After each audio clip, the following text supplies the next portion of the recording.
और हिंदी भाषी लोग हैं, तो वहां जो हस्ताक्षर करते हैं, तो बैंक से मैं आंकड़ा मंगाता रहता हूं प्रतिवर्ष, तो हिंदी वाले लोग किस भाषा में हस्ताक्षर करते हैं, अधिकृत हस्ताक्षर। मुझे जो आंकड़ा दिया जाता है 97.8% लोग अंग्रेजी में हस्ताक्षर करते हैं। और सचमुच में अगर यहां भी हाथ उठवा लूं तो ही परिणाम आने वाले हैं।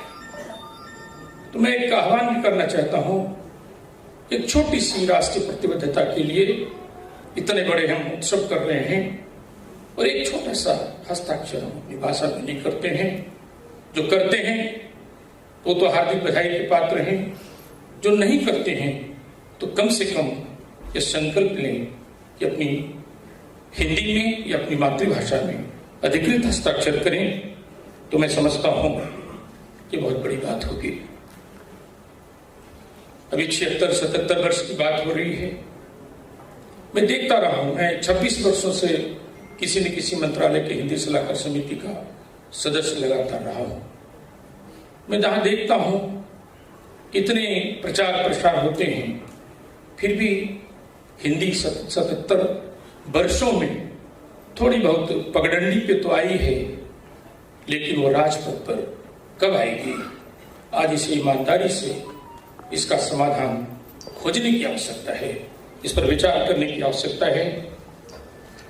क्योंकि किसी भी राष्ट्र के 3 आवश्यक तत्व अवश्य होने चाहिए। किसी देश का राष्ट्रध्वज हो, राष्ट्रगान हो और राष्ट्रभाषा हो।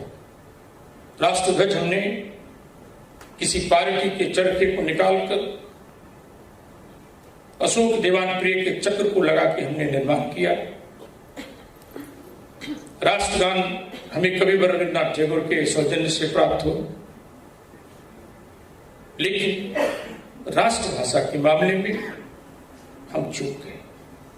अगर हम आजादी के सुमुहूर्त बेला पर हिंदी को अगर राष्ट्रभाषा घोषित कर दिए होते तो मुझे लगता है कि आज मुझे हिंदी की प्रचार प्रसार करने की आवश्यकता नहीं होती, हिंदी सेनानी की बात करनी नहीं होती, सेनापति की बात नहीं करनी पड़ती।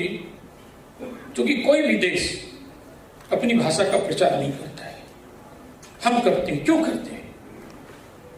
क्योंकि सभी लोग अपनी भाषा में काम करता है, इसलिए प्रचार नहीं करता है। हम काम नहीं करते हैं, इसलिए हम प्रचार करते हैं।